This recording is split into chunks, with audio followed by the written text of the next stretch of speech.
The disease affects millions. So what can you do to help? Lace up those tennis shoes and start walking. Authorities say if you believe someone is missing, especially if it's a child, do not hesitate on picking up the phone. Jabuta was one of the communities that was hit the hardest, and locals tell me that it's going to take a long time to recover. I'm currently in the escape room, and everything around me is a clue, including this doll.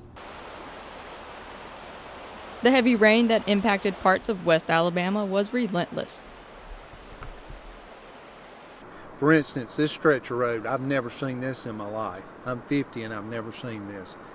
In Choctaw County, flash flooding forced emergency officials to close several roads, including County Road 32. County Road 32 completely washed out and undermined. And the road behind me, as you see, Highway 10 at Cooks Flat, just coming out of Listman, it was a lot worse than it is now. The flooding also forced water rescues and damaged homes in the Lisbon area. First responders rescued at least 5 people from their homes. 4 drivers were rescued from submerged cars. We talked to one woman off camera about the flooding disaster. It's a sad situation. If I could do, I could just take all up in my arms and squeeze everybody and say it's over with. The Choctaw County Sheriff's Department and local rescue teams have been working hard to make sure everyone is safe. In fact, they've been on the clock since 1 a.m. This was unique.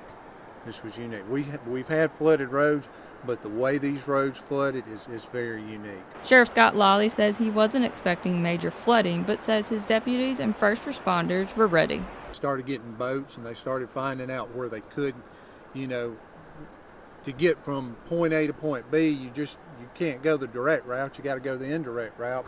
It might take a while to dry out. More rain is in the extended forecast.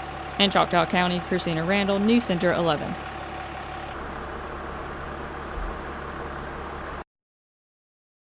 Author Lawrence Ward. Broke down. I didn't, break down too bad. Alicia Lynn Blair Ivy. So when Tuesday came and I knew something wasn't right. And Elizabeth Ann Dearman Bolton. All of these names sound familiar because they have recently been in the news.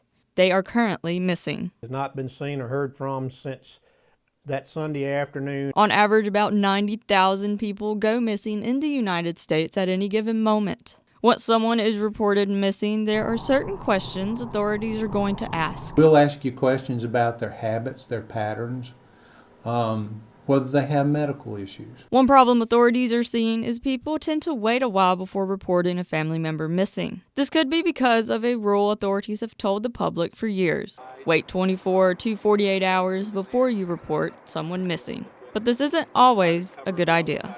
Authorities say if you believe someone is missing, especially if it's a child, do not hesitate on picking up the phone. You know your family member, you know their patterns. When all of a sudden they do something that defies their pattern and you become suspicious, go ahead and report them. A lot of time your 24 to 48 hours was something that was a general deal in the past. However, here's something you have to think about. Each case is different. The public is one of the biggest allies for law enforcement when it comes to these types of cases. We as a law enforcement entity as well as emergency management, we can't be everywhere. It's impossible. So if the public sees something, they need to make us aware of it. And it may be a detail that they may not realize is important. These cases do not always have a happy ending, but if the public and law enforcement work together, it increases the chance of finding your loved one faster. In Meridian, Christina Randall, News Center 11.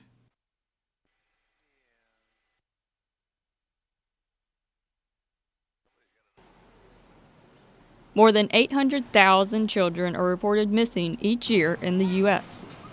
That's about 2,000 kids a day that disappear. About 115 of those cases are considered kidnappings or abductions by a stranger. When a child goes missing, law enforcement agencies immediately respond. Their main priority is to safely locate the child. Time is of the essence, especially with a child. A child is, once they get moving, that's more ground that we have to cover to catch up to them. And the quicker we can respond, the quicker we can get the resources headed that way, the better off it is for everybody. A missing child is obviously stressful and emotionally difficult for the child's family. I think that the physiological reaction that kids and adults have to stress is very similar, but the way those behaviors are shown is different between the two populations. Denial is one of the most frequent coping mechanisms during these types of cases, which could be the reason why some people wait so long to report a family member missing. A parent's worst nightmare, I think, is their child's safety. And so you want to believe that everything is okay, and you fight your brain or your heart leading you in any other direction. Most parents are not trained on how to deal with this type of stress, and if you have more than one child, it can be extremely stressful. This issue, along with several others, that it's very difficult as a parent because things that we don't understand ourselves is very hard to explain to a child. Children can sense when something isn't right, even at a young age. Officials say it's important to tell them about what is happening, but to only share things that are age appropriate. But what the child needs to be reassured of is that you are okay and we're going to get through this together, regardless of the detailed information. Missing persons investigations are never easy for law enforcement or for families who have had a loved one simply disappear. But there are resources available and steps to take that could help turn heartbreak into a happy ending. Christina Randall, News Center 11.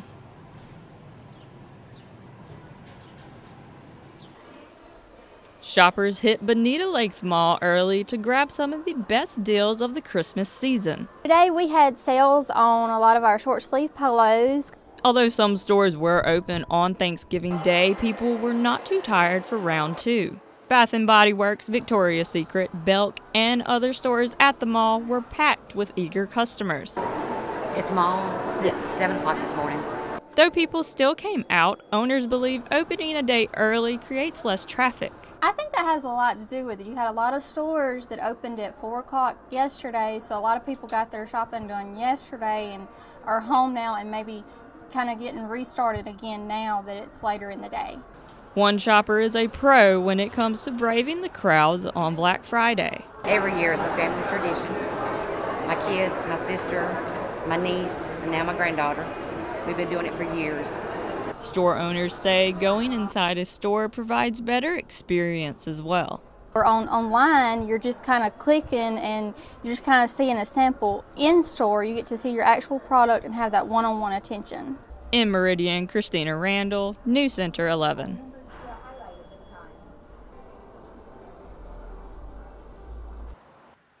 The rain may be over, but Clark County isn't out of the woods yet.